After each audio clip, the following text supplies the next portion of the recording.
baby bear, what do you see? I see a red fox slipping by me. Red fox, what do you see? I see a flying squirrel gliding by me. Flying squirrel, what do you see? I see a mountain goat climbing near me. Mountain goat, what do you see? I see a blue heron flying by me. Blue heron, what do you see? I see a prairie dog digging by me. Prairie dog, what do you see? I see a striped skunk trotting by me. Mule deer, what do you see? I see a rattlesnake sliding by me. Rattlesnake, what do you see? I see a screech owl hooting at me. Screech owl, what do you see? I see a mama bear looking at me. Mama bear, what do you see? I see a red fox, a flying squirrel, a mountain goat, a blue heron, a prairie dog, a striped skunk, a mule deer, a rattlesnake, a screech owl, and my baby bear looking at me. That's what I see. The author wrote a little bit about all of these animals. North America is filled with thousands of species of wildlife. These creatures have lived in their habitat for centuries. Together, we can work to ensure that they will remain wild and free forever. This book features 10 of these great American animals. If I Ran the Zoo by Dr. It's a pretty good zoo, said young Gerald McGrew, and the fellow who runs it seems proud of it too. But if I ran the zoo, said young Gerald McGrew, I'd make a few changes. That's just what I'd do. The lions and tigers and that kind of stuff they have up here now are not quite good enough. You see things like these in just any old zoo. They're awfully old-fashioned. I want something new. What could possibly be new that they don't have? And that's not dangerous. So I'd open each cage, I'd unlock every pen, let the animals go and start over again. That'd be kind of dangerous. Somehow or another, I think I could find some piece of much more unusual kind. And how is he to do that? I dare not ask. A 4-footed lion is not much of a beast. The one in my zoo will have 10 feet at least. What? How? A lion with 10 feet. 5 legs on the left and 5 more on the right. Then people will stare and they'll say, what a sight. The zookeeper and newkeeper Gerald's quite funny. The gold-honest lion I have ever seen. The gold-honest lion I ever have seen. My new zoo, McGrew Zoo, will make people talk. My new McGrew Zoo will make people gawk at the strange old creatures that ever did walk, and get for my zoo a new sort of hen. The hen who roosts in another hen top knot, and then another one roosts in the top knot of his, and another in his, and another in his. So forth and upwards and onwards. Gee whiz! Oh my gosh! It's like the Great Eiffel Tower, but birds. The Great Birdful Tower?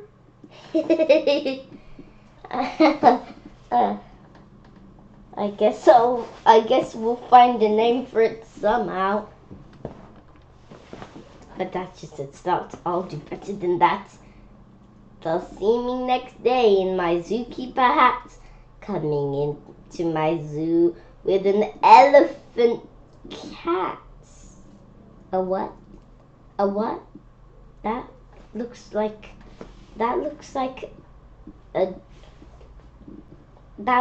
a giraffe, but with an elephant head. They'll be so surprised they'll swallow their gum. They'll ask when they see my strange animal come, where do you suppose he gets things he gets from that from? His animals just all such a very odd faces. I bet he must hunt them in rather odd places. And that's what I'll do, said young Gerald McGrew. You want to cast beach you don't see every day.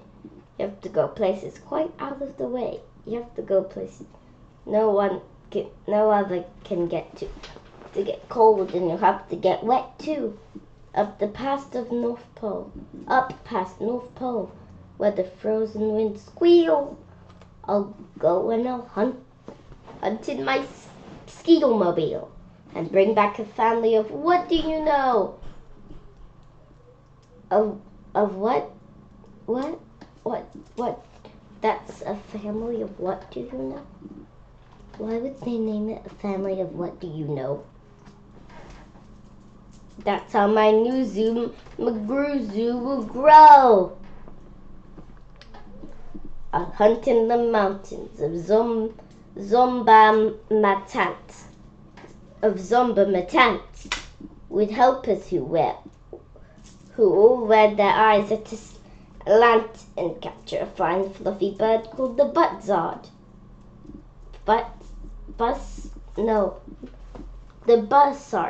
The bustard, who only eats who only eats custard with sauce made of mustard, and also a very fine beast called the flustard, who only eats mustard with sauce made of custard. I'll catch him in caves, and I'll catch him in brooks, catch them in crannies, I'll catch him in nooks. Then that you don't read about in geography books. Catch them in countries that no one can spell, like the country of Muttafapel. In a country like that, if a hunter is clever, he'll hunt up some beast that you never saw ever. What's he gonna bring next? I'll load up 5 boats with plenty of goats.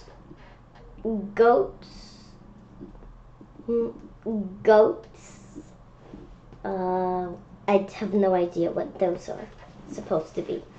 Whose feet are like cows, but wear squirrel skin coats.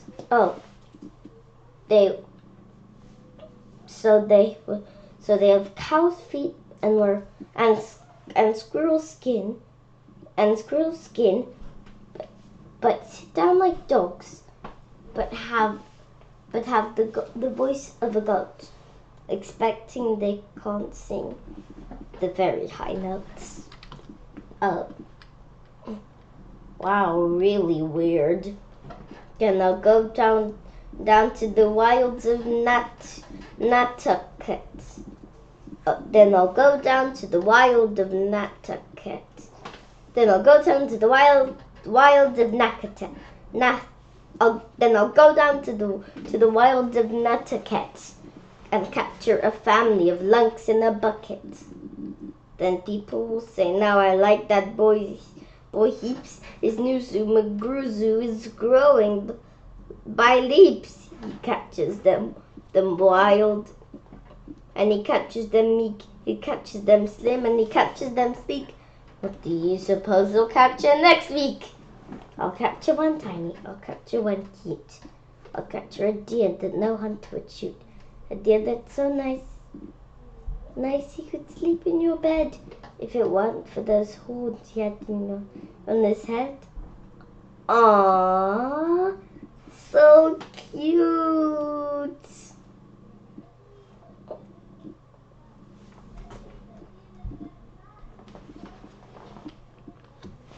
And speaking of horns, that are just a bit queer, I'll bring back a very odd family of deer. A father, a mother, two sisters and a brother, whose horns are connected from one to another.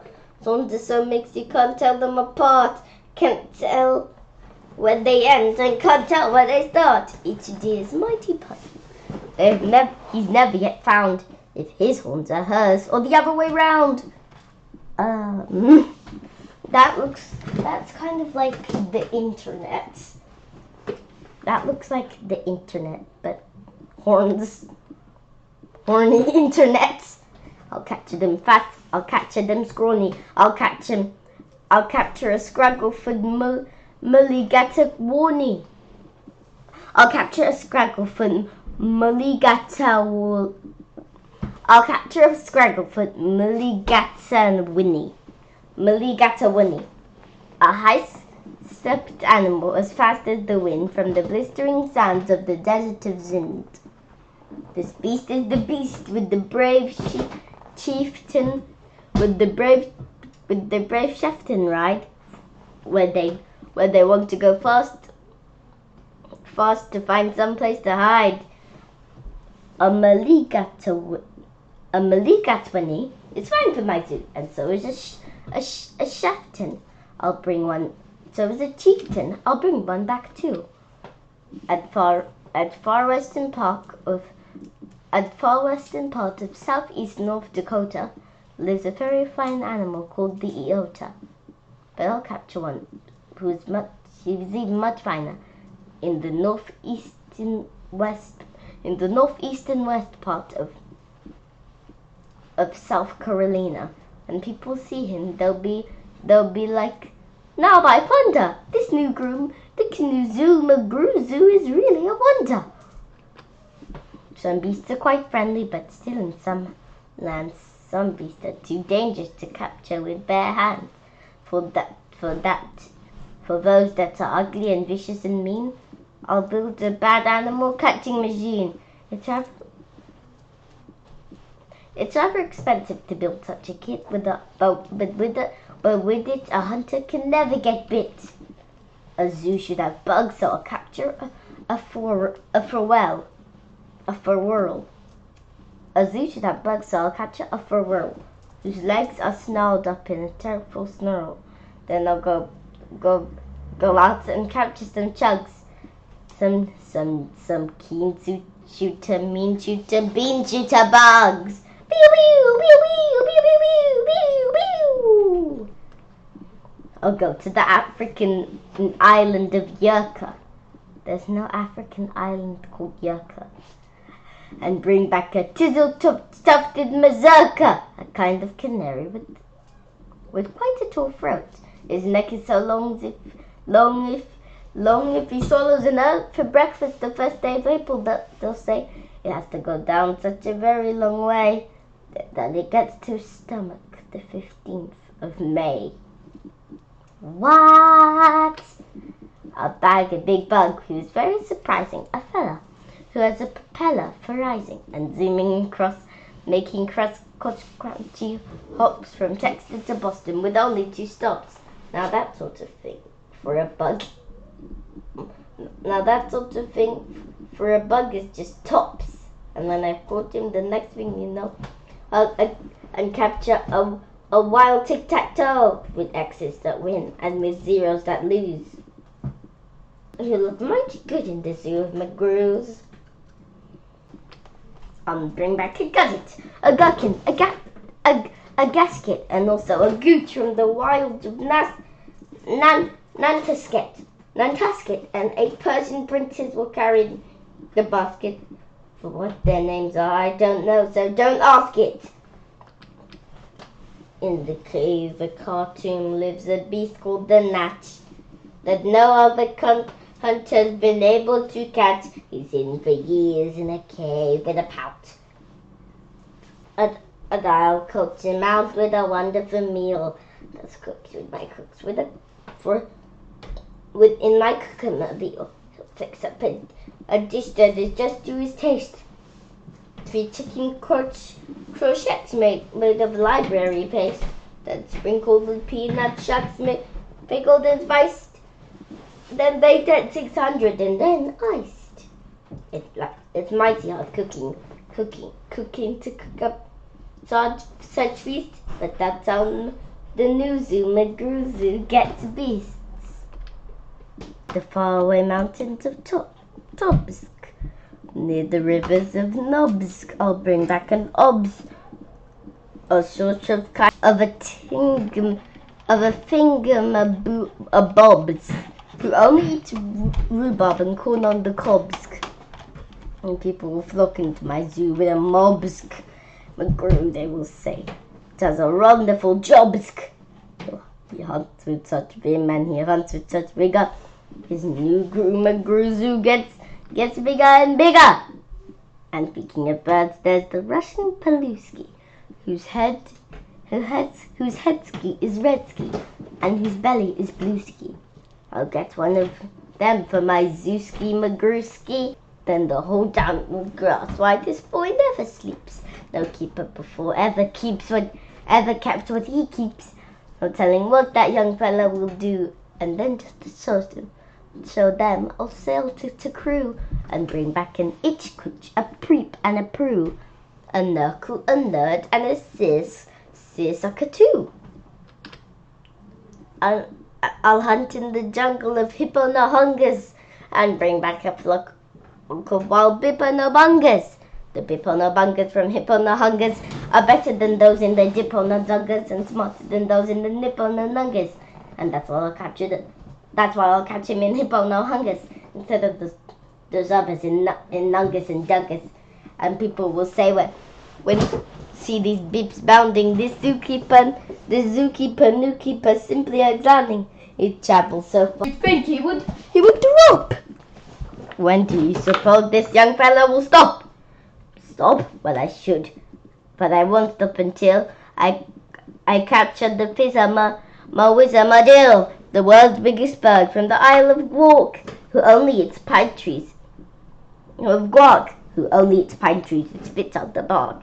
And boy, when I get him back onto my park, the whole world will say, young McGrew's made his mark. He's built to do better than Noah's whole ark. This wonderful, marvelous beast that he chews, which has made him the greatest of all the McGrewses. Wow, their little cheer, what this zoo must be worth is the goldenest zoo on the face of the earth.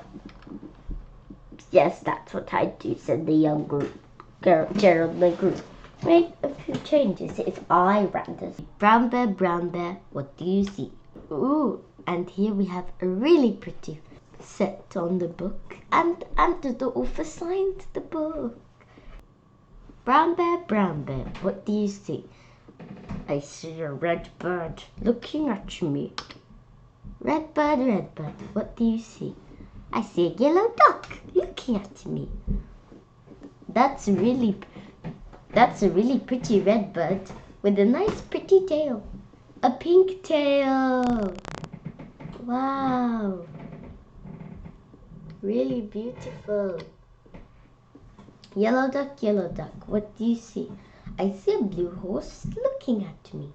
A blue horse? Who ever heard of a blue horse? But the duck has very nice pink feet. Yes, so pretty.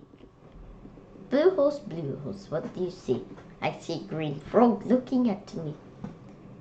That's not even a blue horse. That's a blue horse with a green foot and a green head and a green mane. And it has a dark blue body and a dark blue hoof and a deep blue neck and two blue feet and a purple tail and dark blue ears. Very strange. Green frog, what do you see? I see a purple cat looking at me. That's a really cute frog. It looks like it's ready to jump on the cat. Purple cat, what do you see? I see a white dog looking at me. Then why hasn't the cat just turned and fled? Cats hate dogs. And I've seen a cat that looks like that, except it's had black fur. White dog, what do you see? I see a black sheep looking at me. It's the Baba black sheep. Black sheep, what do you see? I see a goldfish looking at me. Ba ba, black sheep, have you any wool? Yes, sir, 3 bags full. Goldfish, goldfish, what do you see? I see a monkey looking at me. Ooh, very nice goldfish. But how is it surviving out of water? Monkey, monkey, what do you see? I see children looking at me. Children, children, what do you see? You see a brown bear, a red bird, a yellow duck, a blue horse, a green stork, a purple cat, a white dog, a black sheep, a goldfish, and a monkey looking at us. That's what we see. The bear is showing his butt. That was a really cool story. It's about all the animals you could see at the zoo. And I think pretty much all of them could go in the zoo. I hope you enjoyed this story as much as I did. Don't forget to like and subscribe. We're gonna read Polar Bear, what do you hear? This seems so exciting.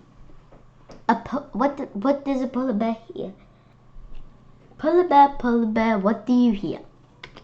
I hear a lion roaring in my ear. Lion, what do you hear?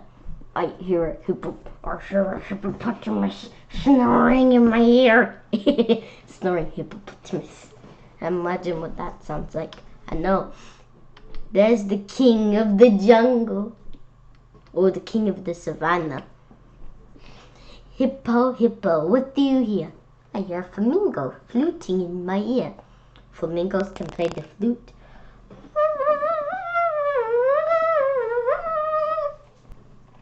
Flamingo, what do you hear? I hear a zebra braying in my ear. Zebra, what do you hear? I hear a boa constrictor hissing in my ear.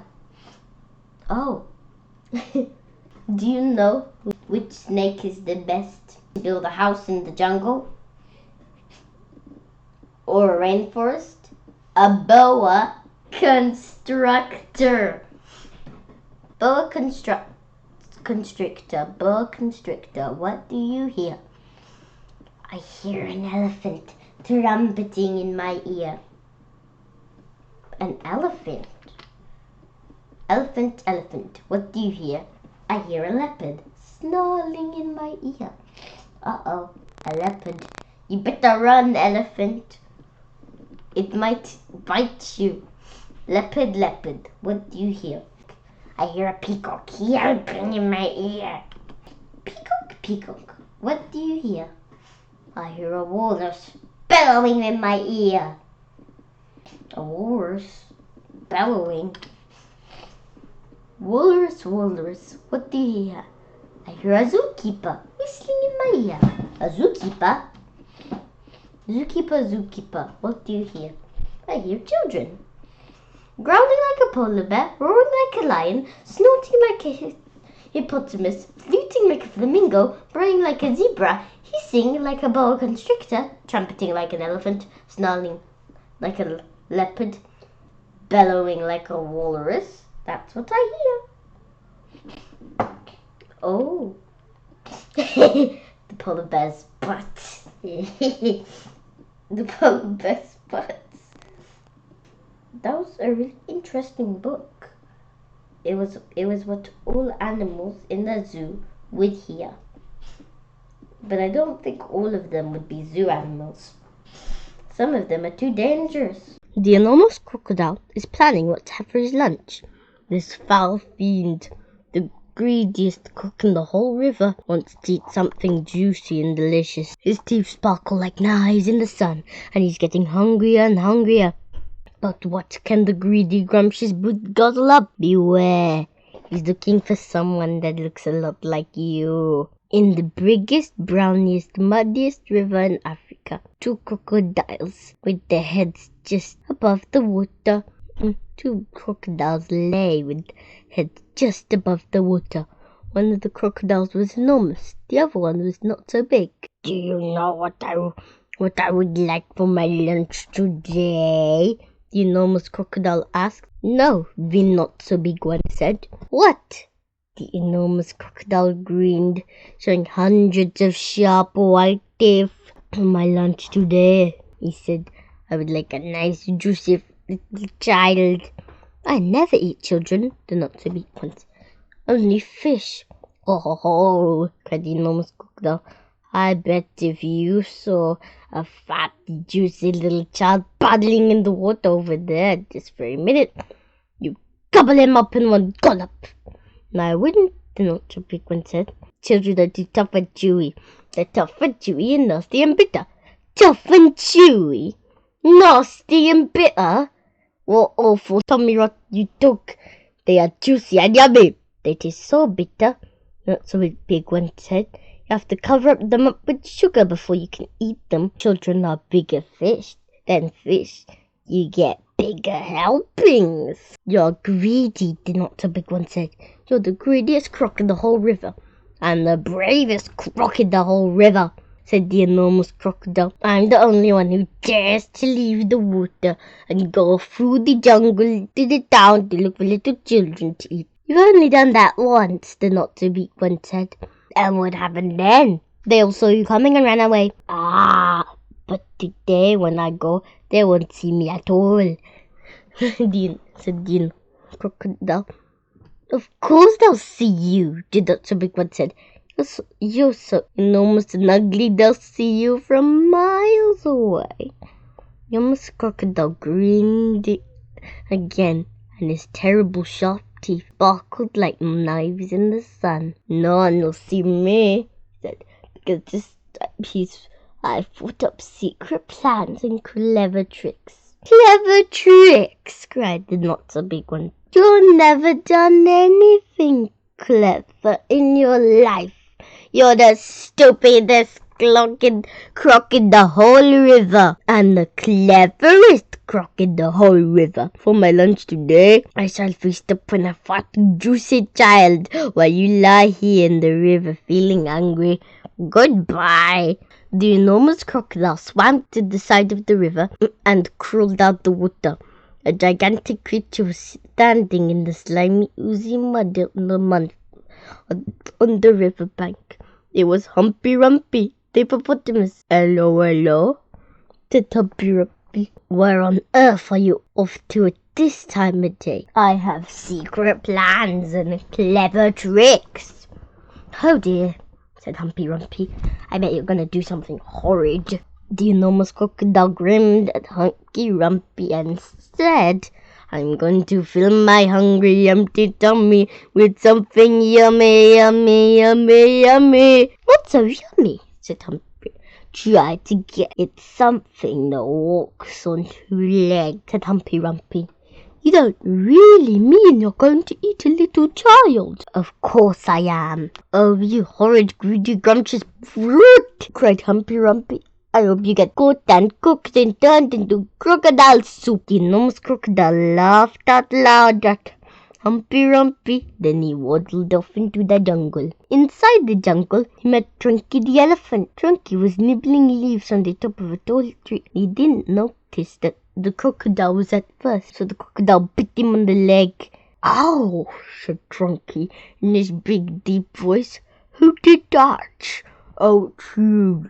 You beastly crocodile, why don't you go back to the big brown muddy river where you belong?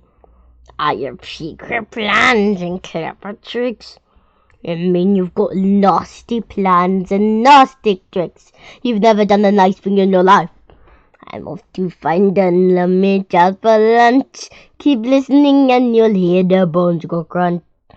Oh, you wicked beastly beast! Oh, you foul woodland filthy fiend! I hope you get squashed and squished and squeezed and boiled up into crocodile store. The enormous crocodile laughed out loud and disappeared into the thick jungle. A bit further on, he met Mugwump the monkey. Mugwump was sitting in a tree eating nuts. Hello, Crocky, said Mugwump. What are you up to now? I have secret plans and clever tricks. Would you like some nuts? Asked Mugwump.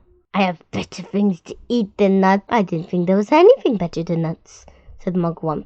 Aha, said the enormous crocodile. The sort of things I'm going to eat has fingers, toenails, arms and legs and feet. Mugwump went pale and began to shake all over. You aren't really going to gobble up a little child, are you? Of course I am, said the crocodile. Clothes and all. They taste better with their clothes on. Thank goodness. You horrid hoggish croc! You slimy creature! I hope those buttons and buckles will stick in your throat and choke you to death! Crow grinned at Mugwump. I eat monkeys too. And quick as a flash, with one bite of his huge jaw, he picked for the tree that Mugwump was sitting in, and down it came. But just in time, Mugwump jumped onto the next tree and swung away through the branches. A bit further on, the enormous crocodile met the roly-poly bird. The roly-poly bird was building a nest in an orange tree. Hello there, enormous crocodile, roly-poly bird. We don't often see you in the jungle. Ah, said the crocodile. I have secret plans and clever tricks. I hope it's not something nasty, sang the roly-poly bird. Nasty? Cried the crocodile. Of course it's not. It's not nasty. It's delicious. It's luscious. It's super. It's muscious. It's duper. It's better than rotten old fish. You mash it and munch it. You chew it and you crunch it. It's lovely to hear you go squish. Berries are my favorite food in the world. Is it raspberries, Pap? Or could it be strawberries? The enormous crocodile laughed so much his teeth rattled together like pennies in a money box. Crocodiles don't eat berries. We eat little boys and girls. And sometimes we eat roly-poly birds as well. Very quickly, the crocodile reached up and snapped his jaw to the roly-poly bird. He just missed the bird, but managed to catch hold of the long, beautiful feathers in its tail. No, the feathers! No! At last, the enormous crocodile came out of the other side of the jungle into the sunshine. He could see the town not far away. Ho ho, he said, talking to himself. Ha ha, that walk through the jungle made me hungrier than ever. One child isn't going to be enough. The enormous crocodile crept over to a place where there were lots of coconut trees. Now that children from the town often came here looking for coconuts. The tree was too tall for them to climb, but there were always some coconuts on the ground that had fallen down. The enormous crocodile quickly collected all the coconuts that were lying on the ground. He also gathered together several fallen branches. Now for clever trick number 1. He whispered to himself, "It won't be long before I'm eating the first part of my lunch." He grasped the coconuts in his front paws. Then he stood straight up in the air, balancing himself on his tail. He arranged the branches in the coconut so cleverly that he now looked exactly like a small coconut tree standing among the big coconut trees. Soon 2 children came along. They were brother and sister. The boy was called Toto. His sister was called Mary. They walked around looking for fallen coconuts, but they couldn't find any because the enormous crocodile had gathered them up. "Oh, look!" cried Toto. "That tree over there is much smaller than the others, and it's full of coconuts. I think I could climb that one quite easily if you help me up the first bit." Toto and Mary ran for what they thought was the small coconut tree. The enormous crocodile peered through the branches, watching them as they came closer and closer. He licked his lips. He began to dribble with excitement. Suddenly, there was a tremendous whooshing noise. It was Humpy Rumpy the hippo. He came crashing and snorting out of the jungle. His head was down low and he was galloping at a terrific speed. "Look out, Toto!" shouted Humpy Rumpy. "Look out, Mary! That's on the coconut tree. It's the enormous crocodile and he wants to eat you up." Humpy Rumpy charged straight to the enormous crocodile. He hit him. He caught him with his giant head and sent him tumbling and skidding over the ground. "Owie!" cried the crocodile. "Help! Stop! Where am I?" Toto and Mary ran back to town as fast as they could. So tough. It's difficult for even a hippopotamus to hurt them. He was crooked up and picked himself up and crept towards where the children's playground was. "Now for clever trick number 2, he said to himself. This one's certain to work. There were no children in the playground at the moment. They were all in school. The enormous crocodile found a large piece of wood and placed it in the middle of the playground. Then he laid across the piece of wood and tucked in his feet. So it looked exactly like a seesaw. When school was over, the children came rushing to the playground. "Oh, look!" they cried. "We got a new seesaw!" They all crowded round, shouting with excitement. "Bags, I'll have the first to go. I'll get on the other end. I want to go first." "So do I. So do I." Then a girl who was older than the others. "It's a rather funny knobbly seesaw, isn't it? Do you think it'll be safe to sit on?" The enormous crocodile opened one eye just a tiny bit and watched the children who were crowding around him. Soon he thought one of them was going to sit on my head. And I'll give a chuck and a snap and it will be yum yum yum. At that moment there was a flash of brown and something jumped into the playground and hopped on top of the swings. It was Mugglewump the monkey. "Run!" Mugglewump shouted to the children. "All of you, run, run, run! That's not the seesaw. It's the enormous crocodile and he wants to eat you up." The children screamed and ran for their lives. Mugglewump disappeared back into the jungle. The enormous crocodile was left alone in the playground. He cursed the monkey and waddled back into the bushes to hide, getting hungrier and hungrier. "I will have to eat at least 4 children now before I am full up." The enormous crocodile crept around the edge of the town, taking great care not to be seen. He came to a place where they were getting ready to have a fair. There were slides and swings and dodging cars and people selling popcorn and candy floss.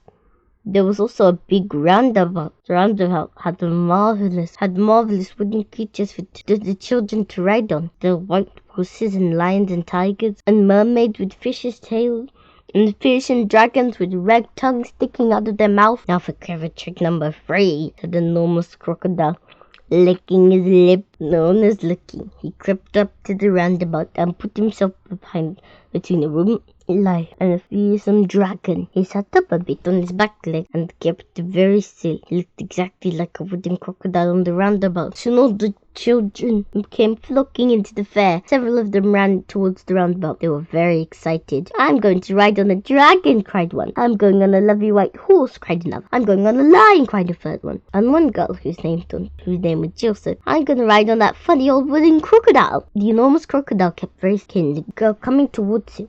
"Yum, yum, yum," he thought.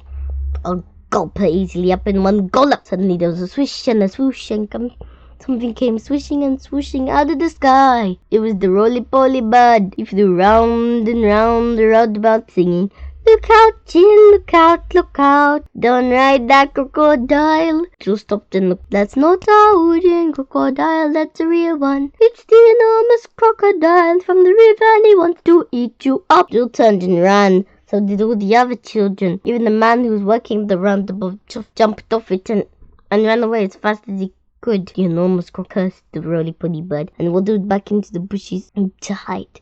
"I'm so hungry now. Could eat 6 children before I am full up." Just outside the town, there was a pretty little field with trees and bushes around it. This was called the picnic place. There were several wooden tables and long benches. People were allowed to go there to have a picnic at any time. The enormous crocodile crept over to the picnic place. There was no one in sight. "Now for clever trick number 4, he whispered to himself. The lovely bunch of flowers and arranged it on one of the tables.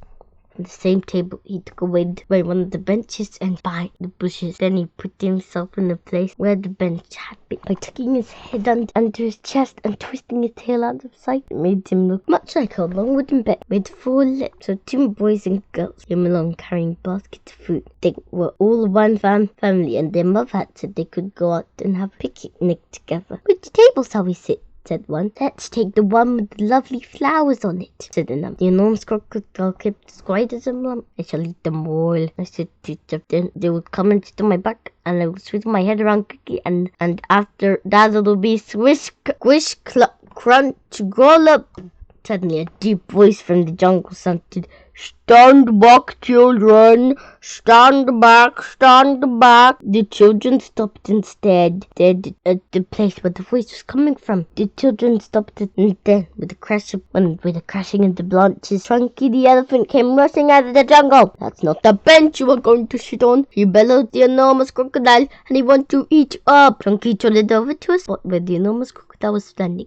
Quick as a flash, he wrapped his trunk around the crocodile's tail, and he hoisted him up in the air. "Hey, let me go!" yelled the crocodile. "Let me go! Let me go!" "No, I will not let you go. You've had quite enough of your clever trick." Tricky began to swing the crocodile round and round the air. At first he swung him slowly, then he swung him faster and faster and faster still. Suddenly Chunky let go of the crocodile's tail, and the crocodile went shooting high up into the sky like a huge green rocket. Up he went, higher and higher, faster and faster. He was going so fast when the earth was just a tiny dot miles below. He was on and on. He was far into space. He was past the moon. He was past star and planet, until at last, with the most tremendous bang, the enormous crocodile crashed headfirst into the hot sun. He was sizzled up like a sausage. The end. Reading One Fish, Two Fish, Red Fish, Blue Fish. It's about how there are so many animals and how they are so different. But in this book, they focus on fish. Well, let's read. And in this book, we see a lot of strange animals. But they do look happy. Well, let's read. One Fish, Two Fish, Red Fish, Blue Fish by Dr. Seuss. One, from there to here, from here to there, funny things are everywhere. One fish, two fish, red fish, blue fish. Black fish, blue fish, old fish, new fish. This one has a little star. This one has a little car. Ooh, baby fish. And I like the star on that fish. And it's a blue star. And that has a blue car. And when did it? And does that fish has a fish license? Has a driver's license? It's probably a fisher license. Yes, some are red and some are blue. Some are old and some are new. Some are sad and some are glad. Don't be sad, blue fish. And some are very, very bad. Ah. No, they're not letting those fishes go. That fish isn't letting the other fish go.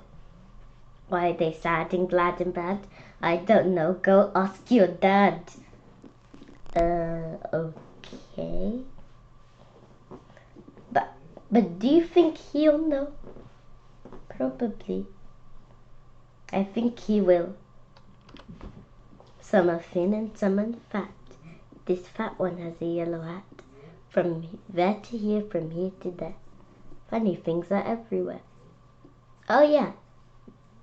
Apparently there is left and here is right. I am sitting where the here sign is pointing. So how did they know where I was? Some from there to here, from here to there. Funny things are everywhere. Here are some who let you run. They run for fun in the hot, hot sun. Oh me, oh my, what the funny things go by. Oh, what are those? They have the head of a dog and the body of a human? A very furry human. And have a very long neck. They have the neck of a giraffe, the body of a human, and the head of a dog, and the fur of a dog. Some have 2 feet and some have 4. Some have 6 feet and some have more. Where did they come from? I can't say, but I bet they've come from a long, long way. Animal conga, animal conga, animal conga, animal conga. We see them come, we see them go. Some are fast, whew, and some are slow. Hey, that's the fast thing has the head of a moose, the neck of a giraffe, and the body of a giraffe, and the tail of a dog, and the fur of a dog, and that is the body of a snail, the fur of a dog, and the tail of a giraffe. Some are high. Whee! Cool, he's flying. But that's only because he has that wind thing that makes wind for him to fly on.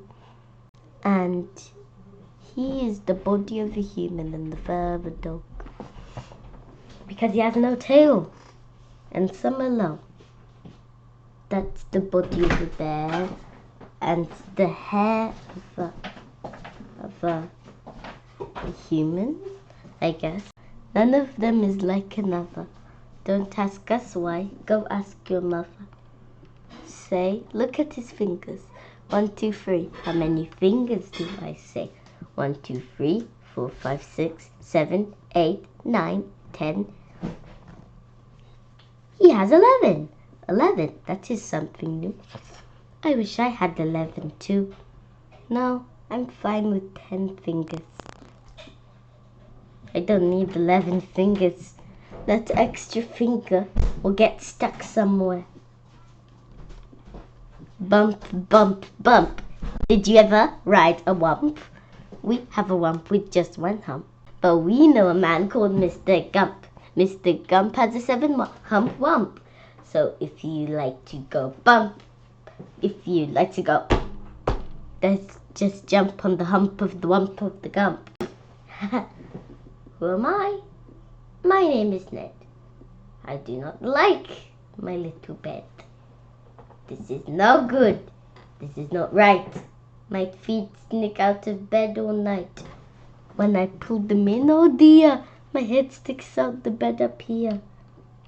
I have an idea. Why doesn't he just keep his feet up when he gets in the bed? And then they won't get out. And then his little bed will be perfect for Ned. We like our bike, it's made for free. Our Mike sits up in the back, you see. We like our Mike, and this is why Mike does all the work when the hills get high. Thanks, Mike. And here's the body of an ape and the head of a human. How strange. Hello there, Ned. How do you do? Tell me, what is new? How are things in your little bed? What is new? Please tell me, Ned. I do not like this bed at all. A lot of things I've come to call. A cow, a dog, a cat, a mouse. Oh, what a bed! Oh, what a house! Ned is not happy. Why doesn't he just keep his feet up when he gets in the bed? And then there'll be some room. He can just go back and go into that room, and then his little bed will be just fine. Oh dear, I cannot hear. Will you please come over near? Will you please look in my ear? There must be something there, I fear. It has the body of a human and the head of a mouse and the fur of a dog. And that one just has the hair, the head of a cat, the body of a giraffe and the fur of a cat. Say, look, a bird was in your ear. But he is out, so have no fear. Again can hear, my dear. My hat is old, my teeth are gold. I have a bird I like to hold. My shoe is off, my foot is cold. My shoe is off, my foot is cold. I have a bird I like to hold. My hat is old, my teeth are gold. And now my story is told. I like that song. My hat is old, my teeth are gold. I have a bird I like to hold. My shoe is off, my foot is cold. My shoe is off, my foot is cold. I have a bird I like to hold. My hat is old, my teeth are gold. And now my story is told. Yeah! We took a look and we saw a nook. On his head he had a hook. On his hook he had a book. His book was how to cook. We saw him sit and try to cook. We took a look at the book on the hook, but Nook can't read, so a Nook can't cook. So what's good to Nook? So what good to a Nook is a cookbook. Why would you put a cookbook on your? Why can't he carry the cookbook? All right, cooking. His hands will be too occupied in cooking. That's clever.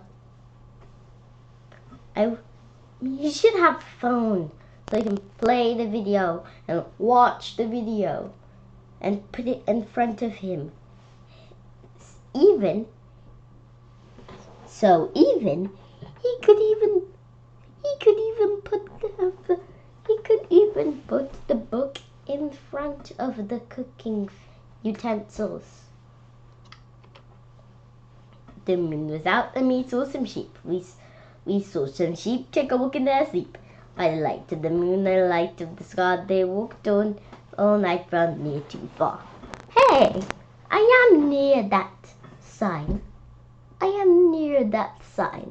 And I'm farther from that sign than that sign. I'm nearer to the near sign and further from the far sign. What a coincidence! I would never walk. I would take a car. Yeah, they should have. Do they have a car? Don't think they would ever fit in the car.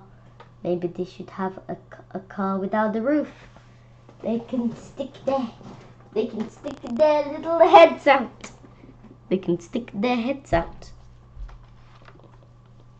And the car will probably hold 5 of them at a time. So they'll need about 2 cars. And one person might have to sit in the storage. And where even are they going? I do not like this one to yell. All he does is yell, yell, yell.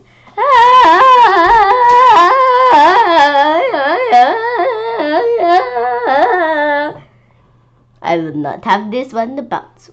When he comes in, I'll put him out. This one is quiet.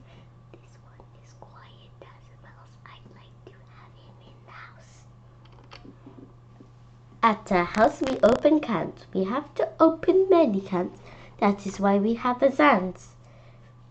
The Zans for cans is very good. Have you a Zans for cans? You should. Oh yeah, that's a nice Zans. But it's very big. Oh, because his like horns can just twist, can just open the cans. I guess they dropped a can. I like to box how I like to box, so every day I box a gox. In yellow socks I box a gox. I box in yellow box socks. Who will win in the match? Boy versus gox. Who will win in the match? Boy versus gox. The gox looks confident. But who will win the match? Is it the gox or the boy? Who will win? It's fun to sing if you sing with a ying. My ying can sing like anything. I sing high and my ying sings low. And we are not too bad, you know. This one I think is called the yink. He likes to wink, he likes to drink. To drink and drink and drink. The thing he likes to drink is ink. The ink he likes to drink is pink. He likes to wink and drink pink ink. So if you have a lot of ink, then you should get a yink, I think. As long as the ink is pink, and that one, you might get indigestion. Hop, hop, hop, I am a yop. All I do is hop from finger top. From finger top to finger top, I hop from left to right and then hop, hop, I hop right back again. I like to hop all day and night from then left to right. Why do I like to hop, hop, hop? I do not know, go ask your pop. Brush, brush, brush, brush, brush, brush, brush, brush, brush, brush, brush. Come on. Blue hairs, run to brush and comb. All girls who like to brush at home could have a pet like this at home. Ooh, cool. I want one. I would give it 2 brains. Who is this pet? Say he is wet. You'd never yet met a pet, I bet, as wet as they let this wet pet get. Did you ever fly a kite in bed? Did you ever walk with 10 cats on your head and drink milk with this kind of cow? Well, we can do what you did. We know how. If you never did, you should. These things are fun, and fun is good. Hello, hello, are you there? I call you up to say hello. I said hello. Can you hear me, Joe? Oh no, I cannot hear your call. I cannot hear your call at all. This is not good, and I know why. Cut the wire goodbye. But they're literally right next to each other. They're barely separated at all, so they can hear them. They can just hear each other. Only too far from here to there. Funny things are everywhere. These yellow pets are called the Zeds. They have one hair upon their heads. Their hair goes fast, so fast they say they need their hair cut every day. Why do they need a haircut for one hair? Should they be bald? Who am I? My name is Ish. On my hand I have a dish. I have this dish to help me wish. When I wish to make a wish, I wave my with a big swish swish. Then I say, I wish for fish, and I get fish right on my dish. Ba ba ba ba ba ba ba ba ba ba.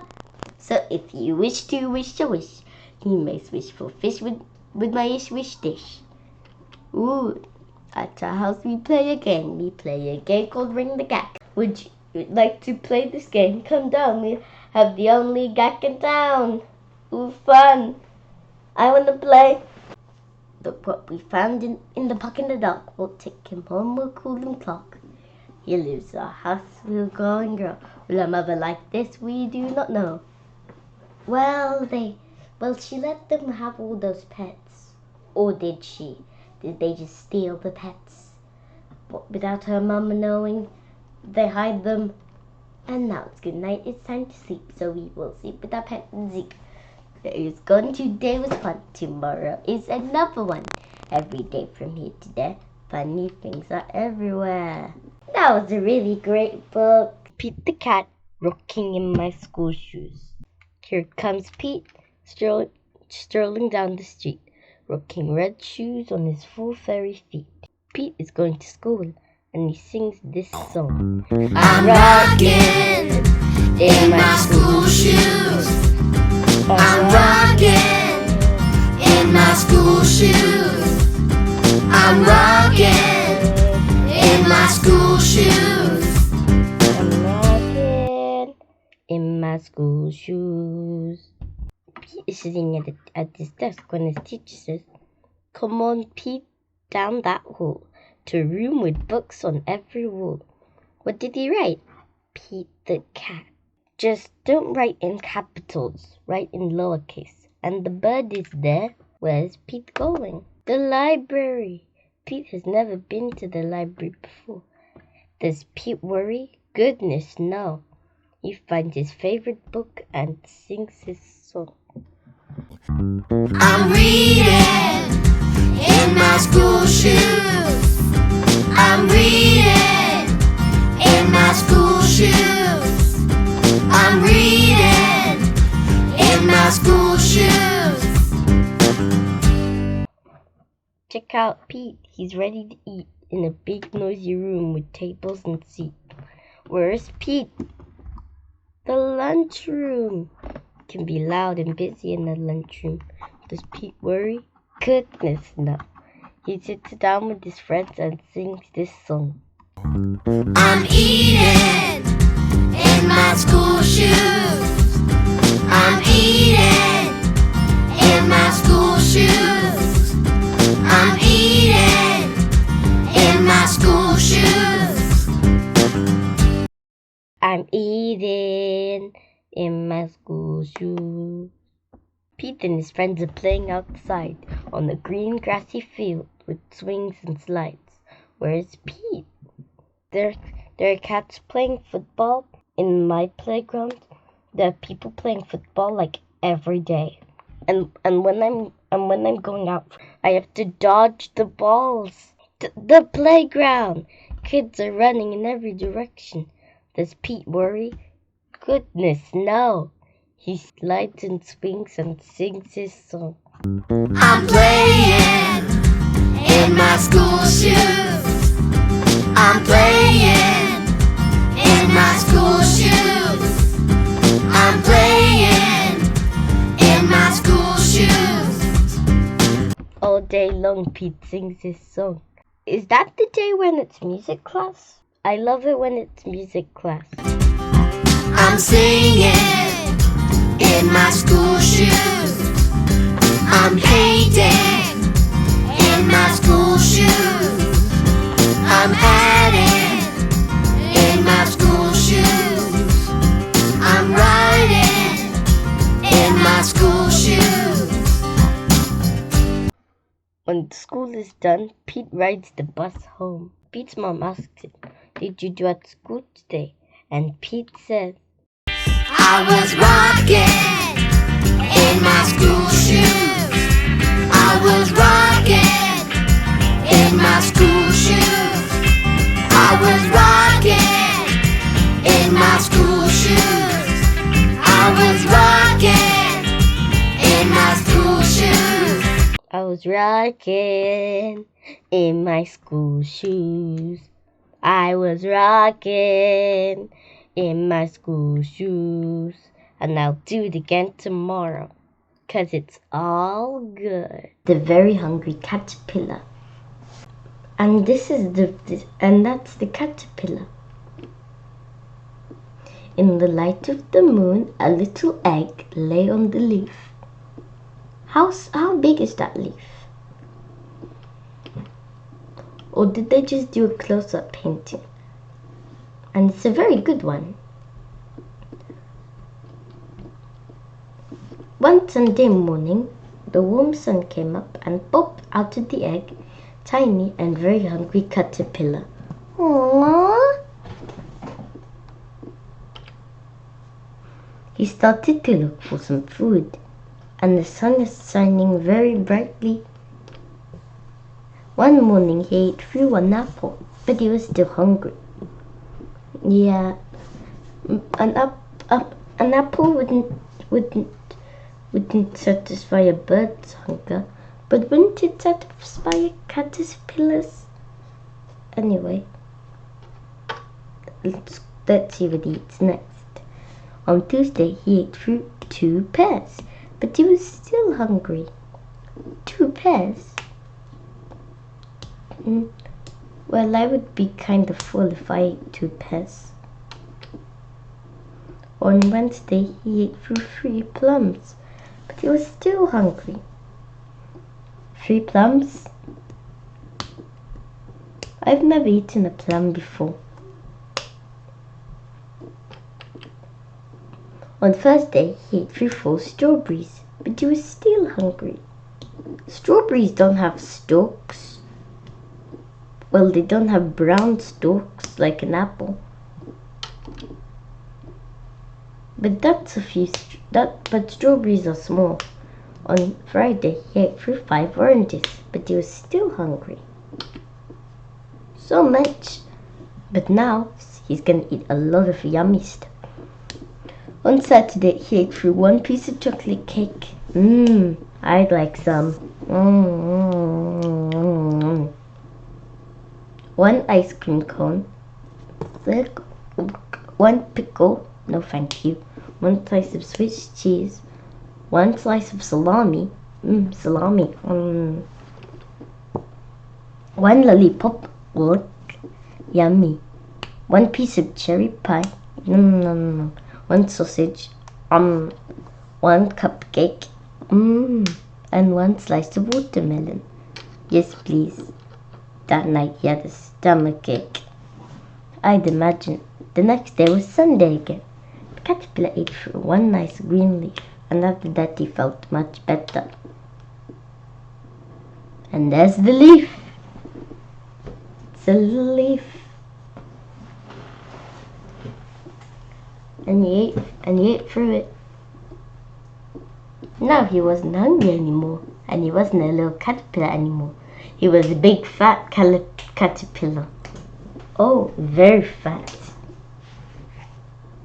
He built a small house with a cocoon around himself. He stayed inside for more than 2 weeks. Then he nibbled the hole in the cocoon, pushed his way out, and he was a butterfly. I love butterflies. Let's read Hop on Pop. Up, pup. Pup is up. Cup, pup, pup in cup. Pup, cup, cup on pup. Mouse, house, mouse on house. House, mouse, house on mouse. All tall, we all are tall. All small, we all are small. All ball, we all play ball. Ball, wall, upon a wall. All fall, fall off the wall. Oh no! Day, play, we play all day. Night, fight, we fight all night. He, me, he's after me. Him, Jim, Jim is after him. C, B, we see a bee. C, be free. Now we see free. Free tree, free fish in a tree. Fish in the tree, how could that be?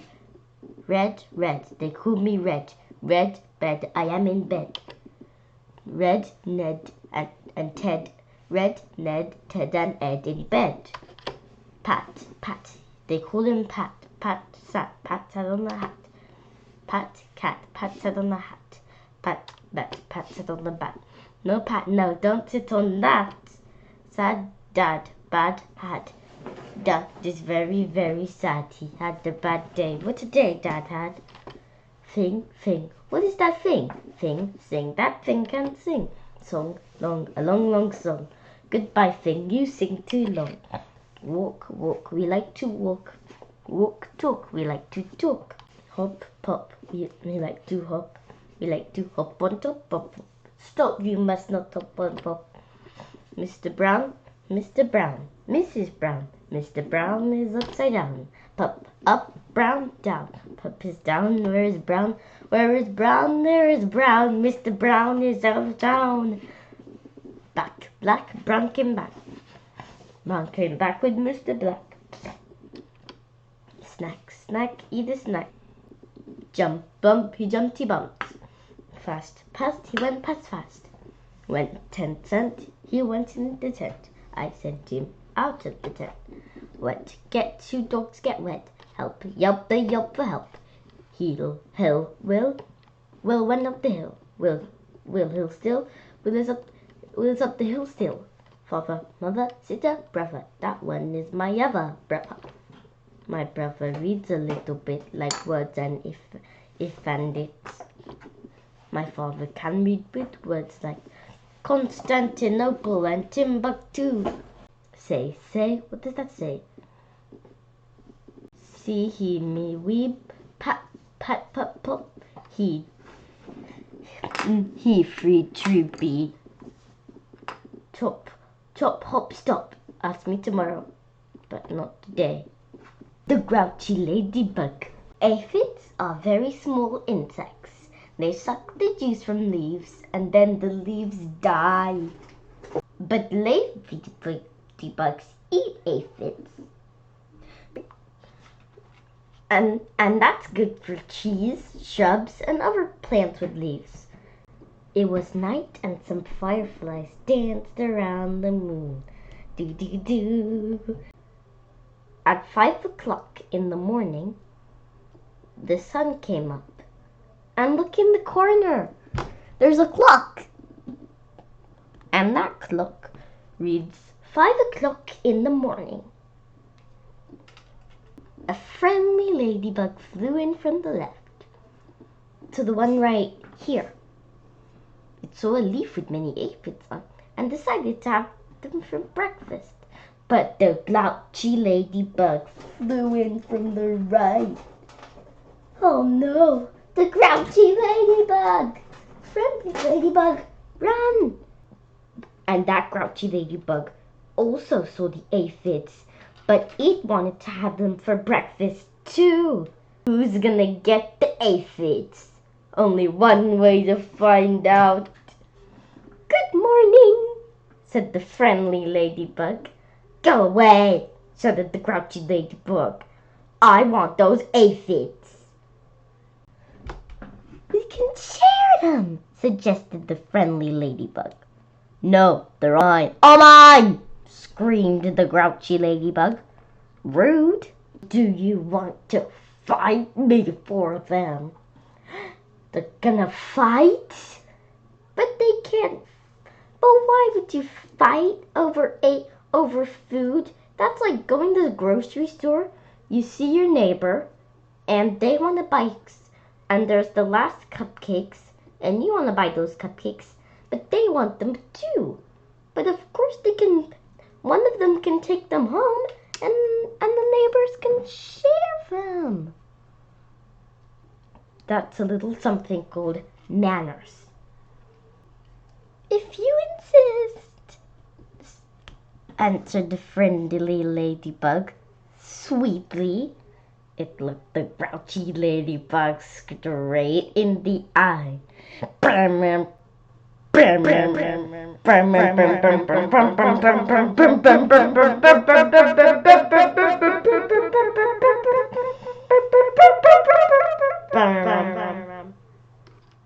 The grouchy ladybug stepped back. It looked less sure of itself. Oh, you're not big enough for me to fight, it said. Then why don't you pick on someone bigger? I'll do that, screeched the grouchy ladybug. I'll show you. It puffed itself up and flew off. Oh, who's he gonna pick on now? At 6 o'clock, he met a yellow jacket. Oh, and there, at the top, it says 6 o'clock. Hey, you, said the grouchy ladybug. Wanna fight?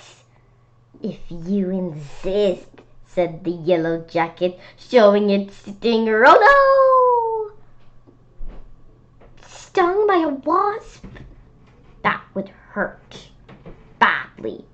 Run away! Before you get stung! Oh, you're not big enough, said the grouchy ladybug and flew off. So who's he going to challenge now? At 7 o'clock, he saw a stag beetle. A beetle? Ugh, those claws look sharp. Very sharp. But do you think the ladybug's going to fight the stag beetle? Ouch! I hope not. If you don't say, oh, you're not big enough as your lame excuse, then you're doomed, ladybug. Oh, you're not big enough, said the grouchy ladybug and flew off. Phew, lame excuse. At 8 o'clock, it came across a praying mantis. Ah! It looks creepy. It has red eyes. And they look evil. Hey, you, said the grouchy ladybug. Wanna fight? If you insist, said the praying mantis, reaching out his long front legs. At 9 o'clock, it almost flew into a sparrow. I do not know for sure, but I think that sparrows eat ladybugs. Hey you, said the grouchy ladybug, wanna fight? If you insist, said the sparrow, opening its sharp beak. Nope, I was right. It wants to change its diet. Ladybug, just say it's not big. The sparrow's not big enough. Even though the sparrow is big enough. Oh, you're not big enough, said the grouchy ladybug and flew off. It's so scared. At 10 o'clock, he saw a lobster. Lobster! Oh no, lobster! Those are very big claws. The claws are too big. At 10 o'clock, it saw a lobster. Hey you, said the grouchy ladybug. Wanna fight? if you insist, said the lobster, stretching its claws. Oh, you're not big enough, Monto Python, said the grouchy ladybug and flew off. At 11 o'clock, he bumped into a skunk. Hey, you, said the grouchy ladybug. Wanna fight? If you insist, said the skunk, starting to lift its tail. Nope, don't you dare, skunk. Don't you dare spray us with your toxic smell. Please. So you're not big enough? Oh, you're not big enough, said the ladybug and flew off. At 12 noon, it spotted a boa constrictor. A boa constrictor? Those are very big snakes. And you can find them in the Amazon rainforest. So if you ever plan to have a holiday in the Amazon rainforest, watch out for a boa constrictor. Hey you, was the grouchy ladybug. Wanna fight? If you insist, said the snake, right after lunch. He's gonna eat the squirrel! Squirrel! Oh no! Run away, squirrel! Run away before your lunch! He doesn't want to have you over for lunch. He wants to eat you as lunch. Oh, you're not big enough, said the grouchy ladybug and flew off. Of course, it doesn't want to be an after-lunch snack. It wouldn't even be big enough to be dessert. At 1 o'clock, it happened upon a hyena.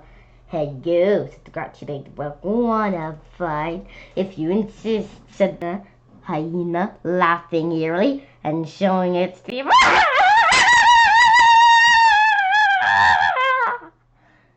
Oh, you're not big enough, said the grouchy ladybug and flew off. He's not gonna fight. At 2 o'clock, it met a gorilla. Hey you, said the grouchy ladybug, wanna fight? If you insist, said the gorilla, beating its chest. Oh, you're not big enough, said the grouchy ladybug and flew off. At 3 o'clock, it ran into a rhino. Hey you, said the grouchy ladybug, wanna fight? If you insist, said the rhinoceros, lowering its horn. Oh, you're not big enough, said the grouchy ladybug and flew off. What is it doing? Is it just gonna keep pulling off the fight? At 4 o'clock, it encountered a elephant. Oh my god, an elephant! Hey you, said the grouchy ladybug, wanna fight? If you insist, said the elephant, lifting its trunk and showing its big tusk.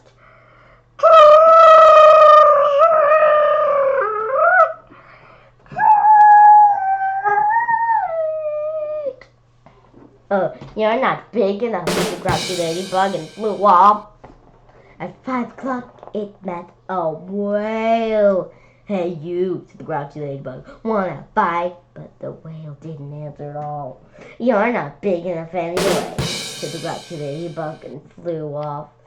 At 5:15, the grouchy ladybug said to one of the whale's flippers, hey you, wanna fight?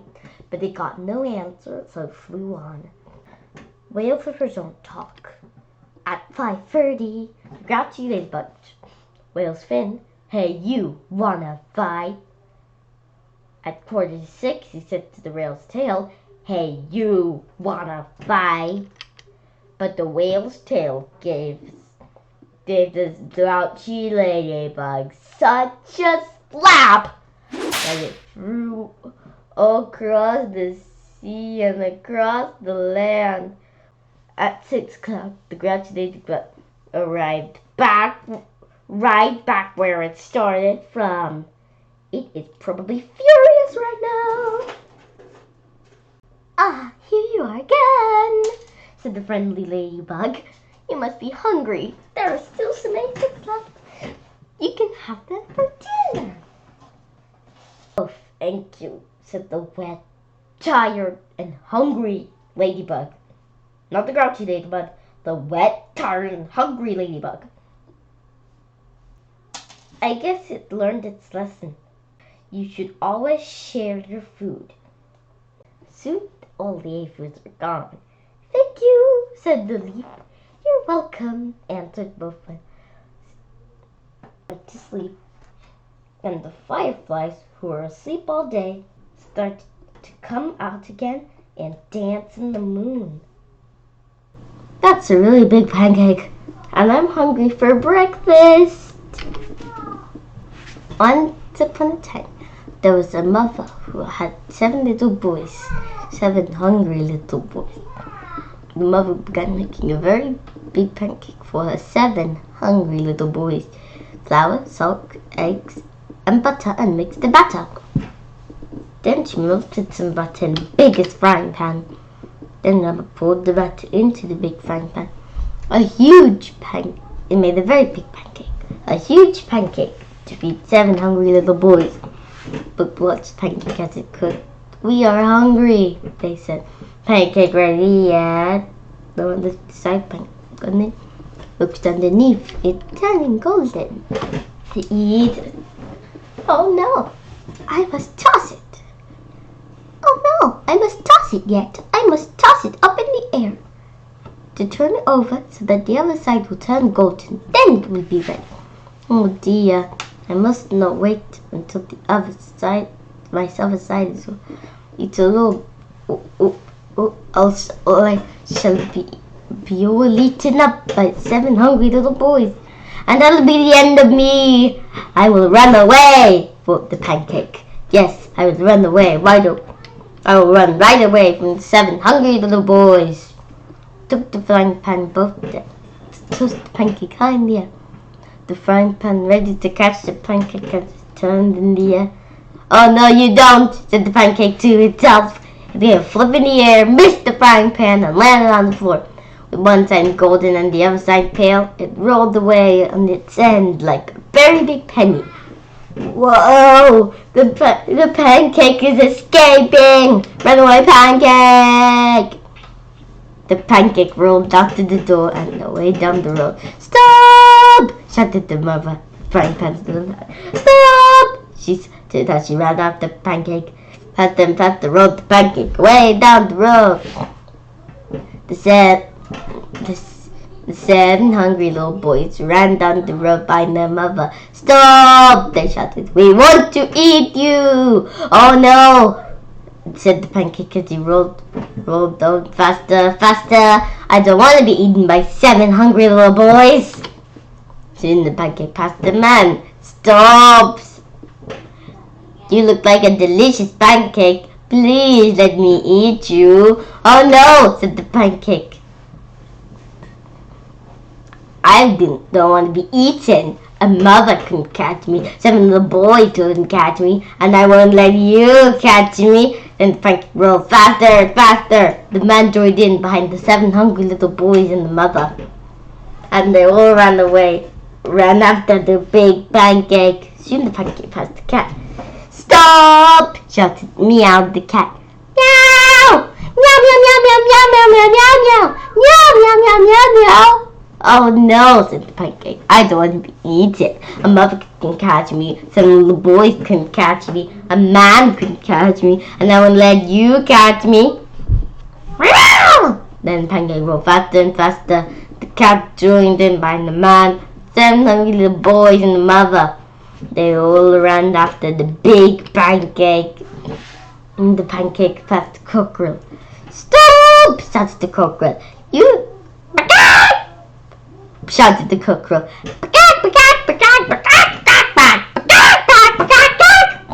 Oh no, said the pancake. I don't want to be eaten. A mother couldn't catch me. Some little boys couldn't catch me. A man couldn't catch me. A cat couldn't catch me. And I'll let you catch me. And the pancake rolled faster and faster.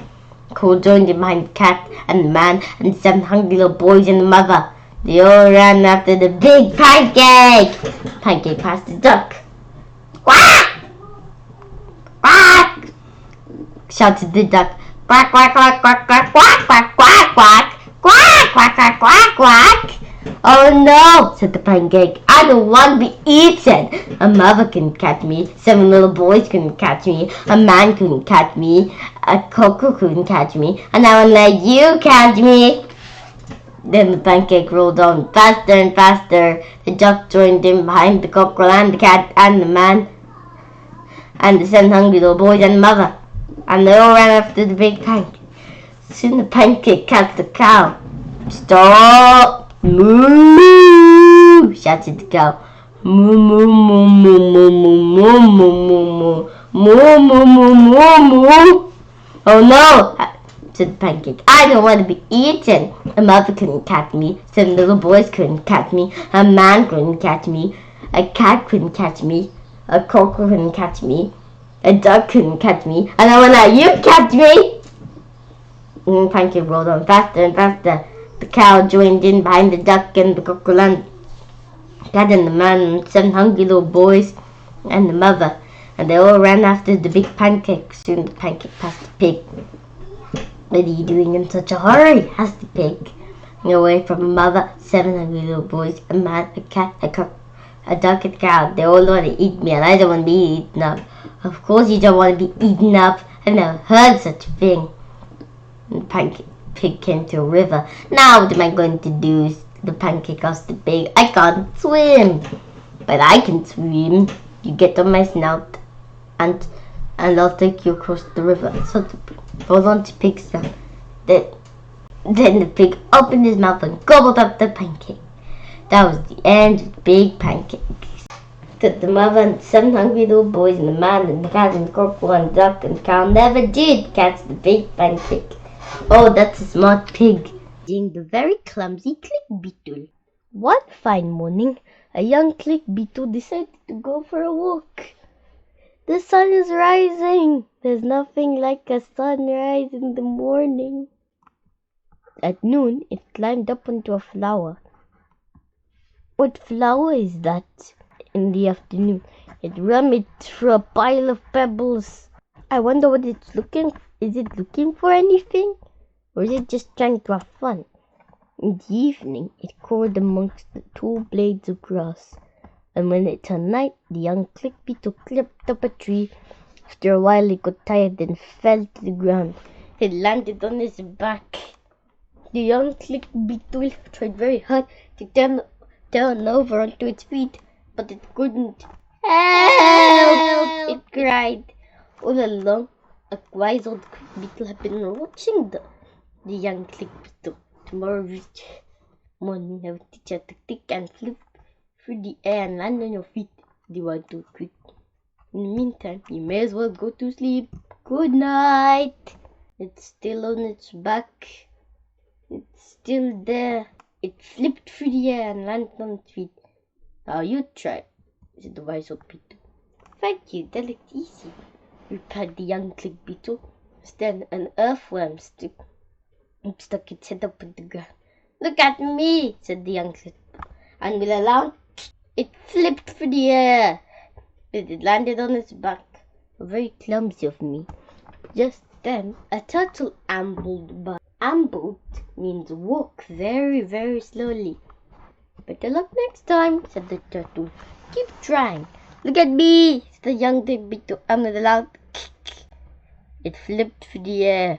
But it landed on its back.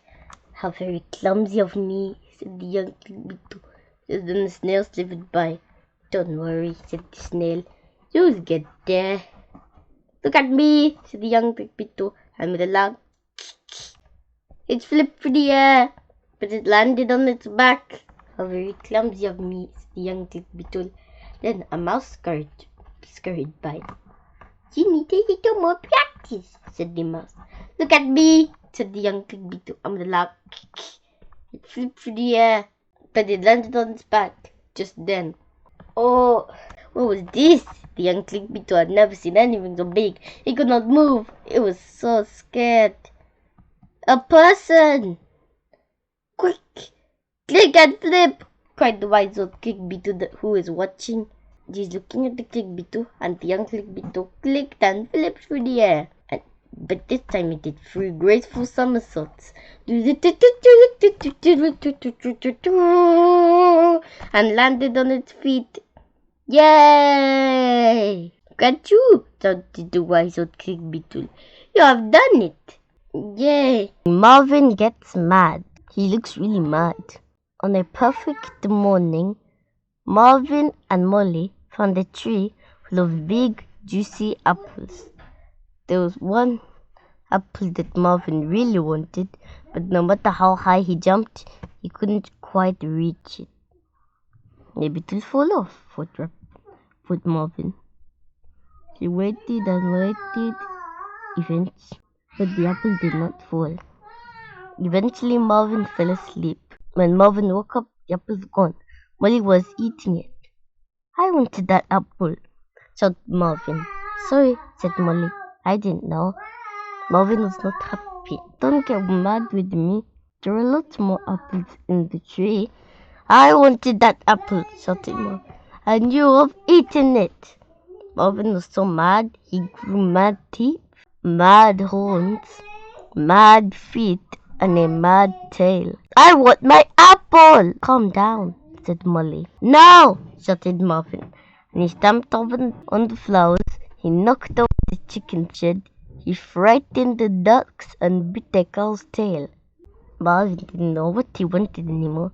He stamped his big mad feet and let out the big mad "Ah!" As Marvin stamped harder and harder, the ground began to rumble underneath him. And suddenly, crack! The ground opened up and swallowed him whole. Marvin fell deeper and deeper and landed with a thud, all alone in the dark. "Bah!" shouted Marvin. No one could hear him. He tried to break the wall, but that only hurt his head. Marvin was all alone. He closed his eyes and remembered the perfect day in the meadow. "I wish Molly was here," he thought. Gradually, Marvin felt less mad. When Marvin opened his eyes, there was Molly. "I'm sorry I was so angry," said Marvin. "That's okay," said Molly. "I couldn't find you. I thought you might be lost. And look, I found another big juicy apple. It's for you." "Thank you," said Marvin, and Molly showed Marvin the way back up to the meadow. Everything was perfect again, but Marvin didn't want an apple anymore. He wanted a pear, but no matter how high he jumped, he couldn't quite reach it. Maybe he's going to get Molly to help him. The Gingerbread Man. Once upon a time, a kind old couple lived in a land not far from here. They had all they wanted, except for a child. Every day in the park, they saw children running and singing. They wished for a child of their own who would run and sing just like the others. The old woman made up her mind. "If we cannot have a child," she said, "I will make one for us." That afternoon, the old woman mixed spices and eggs and flour into a rich dough. She shaped a gingerbread man and put him on a tray. After baking the gingerbread man, the old woman trimmed him with white ice. She took out candy and added a face and buttons. "What a sweet, perfect child," the old woman thought. "Oh no, he's sneaking away." But children are full of surprises, and the gingerbread man was no different. He jumped off the tray and began to run, just as the old couple had wished. But he ran and jumped right out the window. "He's running away!" The old woman and the old man chased after him. The gingerbread man just ran and sang.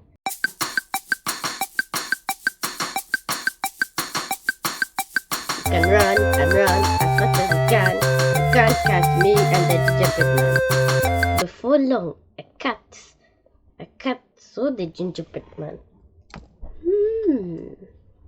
Thought the cat, he'll make a tasty meal.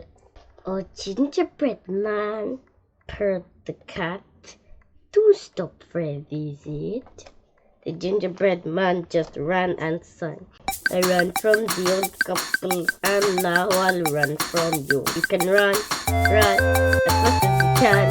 You can't catch me and the gingerbread man. And so the cat dashed after the old couple who chased the gingerbread man. A slithering snake soon spied them. Stop to say hello, gingerbread man, he hissed. The gingerbread man just ran and sang. You can run. I ran from the old couple and the cat, and now I run from you. You can run and run as fast as you can. You can't catch me and the gingerbread man. And so the snake slithered after the cat, who dashed after the old couple who chased the gingerbread man. A great goose saw them next. I'd be glad to have you for dinner, he honked to the gingerbread man. The gingerbread man just ran and sang. I ran from the old couple and the cat and the snake, and now I'll run from you. You can run and run as fast as you can. You can't catch me and the gingerbread man. And so the goose waddled after the snake, who slithered after the cat, who dashed after the old couple who chased the gingerbread man. Sly Fox spotted the gingerbread man. The fox had a head full of ideas and a very empty tummy. The gingerbread man saw Fox ahead, but he wasn't worried. He was having too much fun. Fox did not try to stop him, but the gingerbread man sang a song anyway. You can't have me for lunch, Fox. I ran from the old couple and the cat and the snake and the goose and the 100 of you. You can run and run as fast as you can. You can't catch me and the gingerbread man. Fox smiled. Why would I want to eat you? He said. It is much more fun to watch you run, and perhaps I can help you. Soon you will come to the river, said Fox. If you can't cross it, they will catch you. Gingerbread man looked at the water. If it got wet, it would fall apart. Will you help me cross the water, Fox? Of course, crafty Fox told him. I'll give you a ride. The gingerbread man hopped on Fox's tail just as the old couple reached for him. Fox swam away from the shore. The water will be deep soon, he said. Climb higher onto my back. The gingerbread man climbed higher, enjoying the fine ride. Fox stopped in the middle of the river. The water's getting deeper, he told the gingerbread man. Jump here into my nose. And so the gingerbread man jumped towards Fox's nose, but in the snap of a jaw, he was in Fox's mouth. Fox smacked his lips and sang a song of his own. He ran and to my clever plan, what a sweet lunch that gingerbread man. Today, we're looking at things that grown-ups never do. Or so we think! But in this book, we see things that grown-ups shouldn't do, but they do anyway. And grown-ups never do that. Again, another picture of what a grown-up did. Look, he broke a vase. Ah! And look what he's hiding behind his back. A tennis racket. He was playing with it like tennis. How dare he! Adults never misbehave. Ooh, and there's a kid in the background taking pictures for this book. Taking a picture of an adult breaking a piece of art. They're never selfish. And then another kid looking at it. They're arguing over a boot. They're pulling a boot. But why? But who will get them? They're having a tug of war. They never yell, "Ah!" Oh no, he stepped on a piece of Lego and started screaming like crazy. They never cry. The end.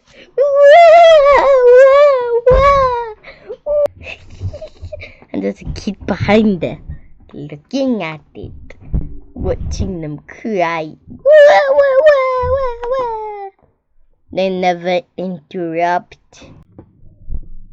They were ruining those cards. That card that person just made. How dare he? They never say bad words.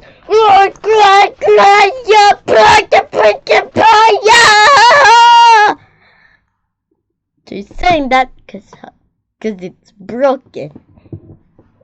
But since you can't see, when you can't say bad words, they are just screaming them so loud that it's indistinct.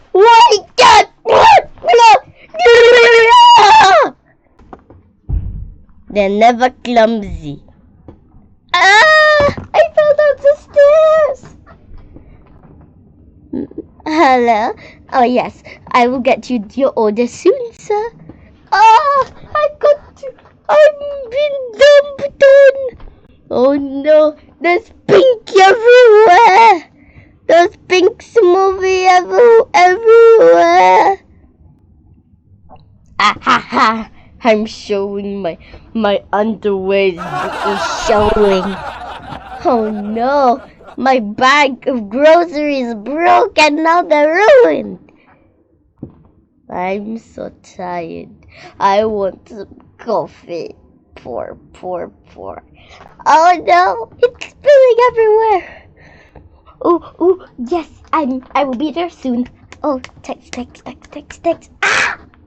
Oh, I hit my head in the lamppost. I'm gonna spill cheese everywhere. Oh no, my mirror is broken. This is the brightest cake in the history of the world. I will put more icing. I've got icing on me. They never make funny faces. They never lose their temper.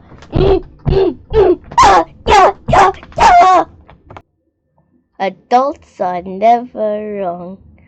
Ever. We have to go this way to our island holiday. They're in the snow and they want to go to an island holiday. They never cheat. A kid is watching.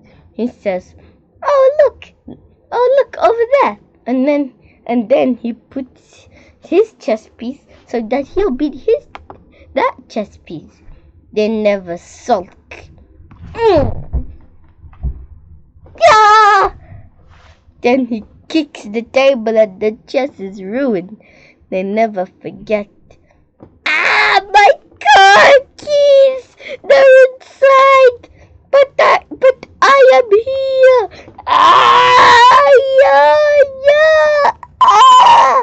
I'm not gonna get in! No! They never blame. Pain.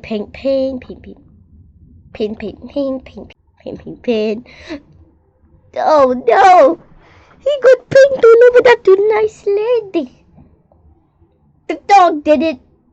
Oh, he blamed it on the dog. They're never messy. Oh my gosh. That place is so messy. Books everywhere. And there's junk everywhere. All over that room. And they are never ever late. Run! We're gonna miss our train for our vacation! I don't care that all my stuff is spilling out. We have to go! with their mouths full. So I did They never burp.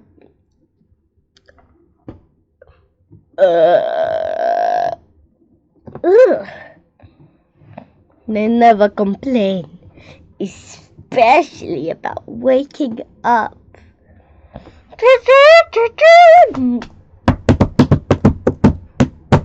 Oh, I don't want to wake up. I'm too tired. Oh, I don't want to wake up. Please. We can't wake up. Oh. They never neglect their chores. He didn't do the grass, and he didn't do the grass. So now it's a jungle. They never waste time. Hello. Yes. I will go there. I will go there tomorrow. Definitely. Yay! Time to play. Kick. Text. Eat dinner. Text. Go to bed. Text. They never litter. How dare they? They littered everywhere. Adults are always good. I will hit this ball really far. Ow. So you should be just like them. Understand? They are mocking clumsy, unpleasant adults all across the world. Too much glue. She says, too much glue never dries. She reminds us, glue raindrops, not puddles. And she warns me, Matty, too much glue. So during art class, I find the fullest bottles of glue. I tip them over and squeeze. Plop. Glue squishes from the orange tips and slops all over. Sequins and googly eyes float around in a gluey lake. Then it's time for the most important decoration. Geronimo! I belly fill up onto the table, letting the glue and everything else cover me. Time to go on the drying rack, I announced, but when I put the table, I boing right back down. Too much glue, Matty! Too much glue! This is bad. It does only half an hour till the end of school, and all I can do is lift my hands. All I can do is lift my head, wave my hands, and wiggle my feet. The rest of me is a blocky, stucky mess. Can someone help me? I call. While my teacher breathes into a paper bag, Noah shouts, "Let's lasso him!" Izzy, Noah, and Owen get to work. Soon I'm roped from all sides like a rodeo pony. But when they try to pull me out, snap, the lassos break, leaving colorful octopus tentacles everywhere. The glue is now stronger. The glue is too strong, and I'm a clingy, stringy, blocky, sticky mess. Don't worry, Maddie. We know what to do, shout Luke and Grace from across the room. Is that a tow truck? I ask as they wheel the contraption over and stick a plastic hook in my suit of glue. My friends pull one way, and the glue pulls the other. Creak, click, until kaboom! The tow truck explodes, and plastic bricks rain all over. Now I'm a clicky, bricky, clingy, stringy, blocky, sticky mess. Oh no! Almost burst in and check my temperature. 98.6. Sorry, no fever. I can't send you home early. She dabs and pats me like some spilled juice. But the more she bloats, the more the glue spreads. Soon I'm a melted, mummy, clicky, bricky, clingy, stringy, blocky, stucky mess. Then the principal comes in. He takes one look at me, sticks a note on my belly, and leaves. Seeing the teacher My teacher, huffing and puffing like a train, gives me a great idea. I whisper to Haley and Owen. The final bell rings, and everybody freezes, except Haley and Owen. It's the biggest one we could make, they shout, fiercely flapping a huge paper fan at me. Then, just as I'm thinking I'll be a nut on my tummy, melted mummy, clicky, clingy, stringy, blocky, stucky glue boy for the rest of my life. My plan works. Something my teacher said could never happen happens. The glue dried, but I'm still stuck, and I hear footsteps. The door starts to open, and my father and some other carpool parents. Dad comes closer and inspects me. Then he peels me off the table, glue, yarn, bricks on the wall. He spins me around. Nobody makes a sound. Then Dad smiles. Matty, you're a masterpiece! He holds me up for everyone to admire. My friends all cheer. A trail of stuff, eyes and bricks and yarn and paper. I'm speechless when Dad brings me into the house, but he knows just what to do. Well, though, some beautiful things happen only once, and this is one of those things. He gently grips the dry glue in front of my collar and peels me open like a ripe banana. Now it's Dad's turn to glue, and he seals up the side of the me-shaped work of art. I bet it would take all the glue in the art room to make a U-shaped work of art, Dad. Dad laughs. He glues a big magnet to the back of my project and hangs it on the fridge. During dinner, we sneak peek at my masterpiece, and after dinner, we take the principal's note very seriously. Please encourage Matty to use tape instead of glue. Ooh, bungee jumping with tape. I wish I could do that. And the name of the principal is Elma G. Stuckey. Duck for president. Look, it says, Duck is great. For 2008, running a farm is very hard work. At the end of each day, Farmer Brown is covered from head to toe in hay, horsehair, seeds, sprouts, feathers, filth, mud, muck, and coffee stains. He doesn't smell very good either. He's just drinking the coffee. But why? Farmer Brown is making the chickens faint. And look, the animals, they're up to the door, trying to listen. The animals have chose to do too. Pigs, clean under the bed. Cows, weed the garden. Sheep, sweep the barn. Duck, take out the trash. Mow the lawn.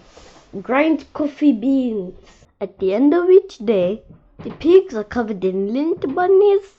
The cows are covered in weed. The sheep are covered in dust. Oh no, they're so dirty. Duck did not like to do chores. He did not like picking tiny bits of grass and espresso beans out of his feathers. Why is Farmer Brown in charge anyway? Thought Duck. What we need is an election. He made a sign and hung it up in the barn. Farmer Brown must go. Farm election tomorrow. The next morning, Farmer Brown found a poster on his door. Vote Duck for a kinder and gentler farm. Farmer Brown was furious. He went to the barn and found the animals registering to vote. The mice got together and protested the height requirement. So Duck crossed it off. Voter registration. Voters must live on the farm and show valid ID. No more be at least this tall. On election day, each of the animals filled out a ballot and placed it in the box.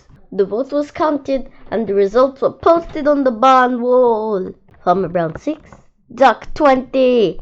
Farmer Brown demanded a recount. One sticky ballot was found stuck to the bottom of a pig. The new tally was Farmer Brown 6, Duck 21. Yay! The voters had spoken. Duck was officially in charge. Yay! Running a farm is very hard work, At the end of each day, Duck was covered from head to toe in hay, horsehair, seeds, sprouts, feathers, filth, muck, and coffee stains. He's drinking the coffee now? The duck is drinking the coffee now? Running a farm is no fun at all. That night, Duck and his staff started working on Duck's campaign for governor. Vote for me! I'm a duck, not a politician. Duck left Farmer Brown in charge and hit the campaign trail. He visited some small town diners. He marched in parades. Vote Duck! He went to town meetings. He gave speeches that only other ducks could understand. On election day, the voters filled out their ballots in booths all over the state. The vote was counted and the results were posted in the local paper. By your nose! Miss Governor, 299,999! Duck, 300,000! The governor demanded a recount. 2 sticky ballots were found on the bottom of a plate of pancakes. The new tally was Miss Governor, 299,999. Duck, 300,002. Ooh. The voters had spoken. Duck was officially in charge. At the end of each day, Duck was covered from head to toe in hairspray, ink stains, scotch tape, finger paints, mayonnaise, and coffee stains. Where did the mayonnaise come from? And the coffee stains are sticking, and he had a very bad headache. Running a state is no fun at all for Duck. That night, Duck and his staff started working on posters for the election. A duck for a change. I like cross out Ike. Duck, Duck, making us proud again. Duck left his staff in charge and hit the campaign trail. He kissed the babies in the local diner.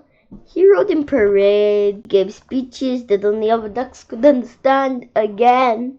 He even played on the saxophone on late-night television. On election day, the voters filled out their ballots in booths all over the country. The votes were counted, and the results were announced on the CNN. Mr. President, 50,546,165. 50,546,170. Duck defeats President! The President demanded a recount. 10 sticky ballots were stuck to the bottom of the Vice President.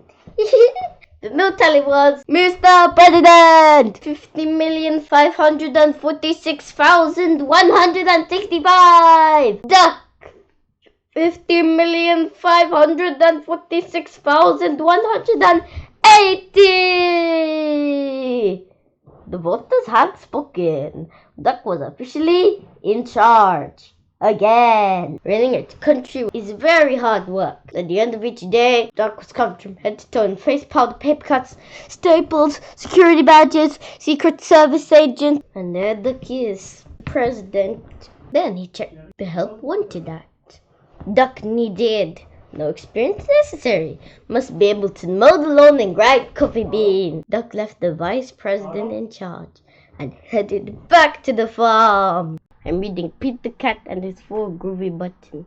Pete the Cat put on his favorite shirt with 4 big, colorful, round, groovy buttons. He loved these buttons so much, he sang this song. 4. My buttons, my 4 groovy buttons. My buttons, my 4 groovy buttons. Pop! Oh no! One of the buttons popped off and rolled away. How many buttons are left?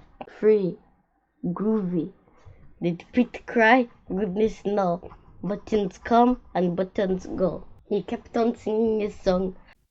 My buttons, my 3 groovy buttons. My buttons, my 3 groovy buttons. My buttons. Pop! Oh no! Another button popped off and rolled away. How many buttons are left? 2. Did Pete cry? Goodness no. Buttons come and buttons go. He kept on singing this song. My buttons, my two groovy buttons. My buttons, my buttons, my two groovy buttons. Pop! Oh no. Another button popped off and rolled away. How many buttons are left? 1. Did Pete cry? Goodness no. Buttons come and buttons go. He kept on singing his song. My button, my button, my one groovy button. My button, my button, my one groovy button. Pop! Oh no. The last button popped off and rolled away. How many buttons are left? None. Pete cry? Goodness no. Buttons come and buttons go. He looked down in his buttonless shirt. And what do you think he saw? His belly button. And he kept on singing his song. My button, still have my belly button. My button, still have my belly button. My button, still have my belly button. I guess it simply goes to show stuff comes and go. But do we cry? Goodness no, we keep on singing. Buttons come and buttons go. Anyway, don't forget to like, subscribe.